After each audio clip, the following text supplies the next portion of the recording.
Pero y te encuentras que entonces los partidos reproducen el caciquismo. Sí, pero y que en los partidos los individuos más sanos, con ideas, más moralistas y más constructores de proyectos de nación, no pasan ni llegan. Pero ahí hay una idea que yo quisiera anotar. En mi libro sobre el caudillismo, yo explico cómo es una relación de poder vicario, porque el cacique aspira a ser caudillo, pero el cacique, y en la ciencia política está establecido así, es una gradación del caudillismo, del caudillo central. Y es un vicario de un caudillo mayor, pero como son vínculos cuasi tribales, todo cacique aspira a eliminar el caudillo y convertirse en el caudillo. Eso lo sabía Trujillo y eliminó a todos los caciques. En 1961, cuando le dan los tiros al jefe y lo matan, esta era una sociedad sin cacique, como fue la Venezuela de Gómez, que son lo que yo llamo en mi modelo los caudillos centralizantes, la sociedad sin cacique, porque Gómez también los eliminó a todos, como fue un caudillo centralizante en México, Elías Calle, que mató a Villa, a Emiliano Zapata. Sin embargo, el caso de México es diferente porque entonces el poder institucional del PRI organiza las cosas de manera distinta. Pero en los casos nuestros, República Dominicana, Venezuela y otros, el modelo como vuelve a circular. La serpiente se muerde la cola. Nosotros hemos vuelto a ser una sociedad caciquil. Y ahí está en Higüey un cacique, en la Altagracia, muchos caciques. Balaguer prefirió gobernar con caciques, que él los convirtió en adversarios, evitó que formaran una comunidad. Y lo que fue el Partido Reformista es una patológica comunidad de adversarios, por eso no tiene posibilidades de ser partido. Bueno, tú sabes que Balaguer lo hizo, y es una pena decirlo, con conciencia de que lo estaba haciendo. Es decir, Balaguer no hace un proceso social de ignorancia. No. Balaguer tenía un conocimiento de esta sociedad, la conocía como el demás, y entonces manejaba el poder y manejaba a los hombres y manejaba la sociedad para mantenerse. Esas habilidades las tenía. Entonces Balaguer entendió que el modelo era repartir la cosa, permitir fomentar los grupos, dejar que el que tenga liderazgo o incidía en un pueblo creciera a través de la cultura del favor, pero ese hombre le iba a servir a él y le respondía únicamente y exclusivamente a él.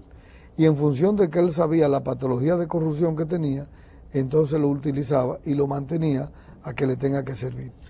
Y entonces crece esa patología, pero no te crece el partido.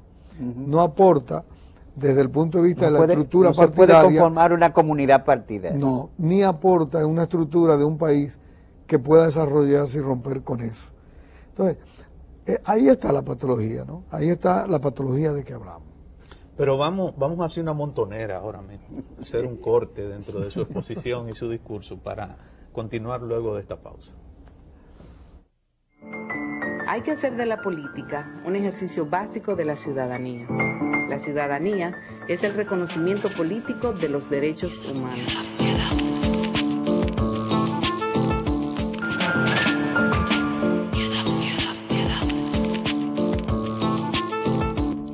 Bueno, continuamos con la interesante exposición. Sí, y el tema interesantísimo son de esos temas nodales, y las reflexiones del doctor son muy pertinentes y objeto de un debate. Interesante análisis de lo que ha sido el comportamiento político, el liderazgo, desde el punto de vista de la psiquiatría, ¿no?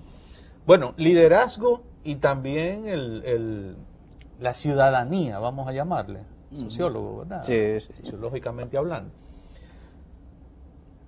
La masa siempre hay que guiarla, porque la masa, quizá en la misma esencia de la expresión, no tiene, quizá es amorfa. No es Uno la piensa amorfa, no la piensa sin voluntad definida. Entonces, los estudios de Le Bon, que se inicia, la psicología social se inicia con un estudio de las masas, las multitudes, donde Le Bon explica las pocas cualidades positivas que como tal tienen las masas, a las que nosotros los izquierdistas aquí le acribíamos el papel redentorista. exacto. O sea, ya le achacábamos una voluntad y una conciencia que probablemente una conciencia histórica no se puede dar por tal. Pero precisamente digamos que esa relación, liderazgo-masa, liderazgo-ciudadanía, a través de la historia, desde esos mismos casos que hemos estado comenzando en nuestra historia y en otros países, hasta la actualidad, uno también puede identificar en algunos gobiernos, en algunos líderes, que han tomado decisiones o han impuesto modelos que efectivamente, si están bien pensados para la situación, para el periodo histórico que se vive, y se pone la voluntad en encaminar ese proyecto, pues la mayoría, si asumimos que se deja guiar la masa, o que tan pronto se le presenta un molde, un modelo, se encaja en él, sobre todo si es positivo, si es atractivo en su forma, entonces quizás no se trata aquí de que a quien habría que sentar en el diván, como planteaba un poco Clime al principio, sea al ciudadano, al pueblo, a la masa, sino precisamente a un liderazgo que ha preferido plegarse a esos esquemas morbosos de la población, que prefiere quizá de manera un tanto natural, como que todo el mundo necesita un modelo, un guía dominante que guíe los pasos dentro de la inseguridad que uno tiene. Si hay un líder definido, claro, con un modelo, con una voluntad, pues vas a encontrar mucha gente que lo siga, sobre todo si me voy a beneficiar de ello. Pero, entonces, ¿por qué se ha dado el hecho de que algunos líderes, algunos gobernantes con modelos, digamos que liberales, democratizantes, progresistas, entonces, conscientes de eso, o se suman a la amorfidad de la masa, o sencillamente se pliegan a una relación dominante y aplastante y no a crear una dinámica democrática, digamos? La discusión tuya es interesante y yo sé por dónde tú vas, cómo terminaste. Y yo pienso que eso se produce porque ese liderazgo con pensamiento el liberal ha terminado con la patología social. Es decir, la patología social lo conquista. La patología social ha acabado enfermándose de la patología. Contagiado, Contagiado. para usar una palabra, un concepto. Y para eso producirse, lógicamente tienen que haber algunas condicionantes en la personalidad que puedan hacer sintonía con esa patología.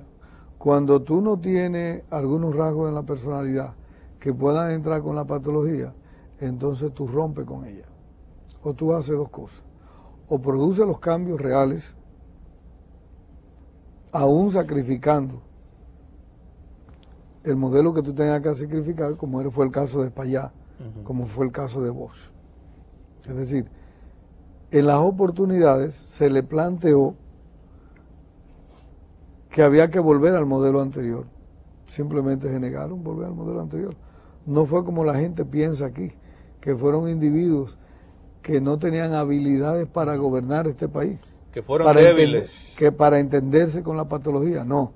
Desde el punto de vista moral, no quisieron por la personalidad. El problema de vos es el super yo. Es la parte moral y ética, la inflexibilidad a hacer lo incorrecto, que no le permite sintonizar con la patología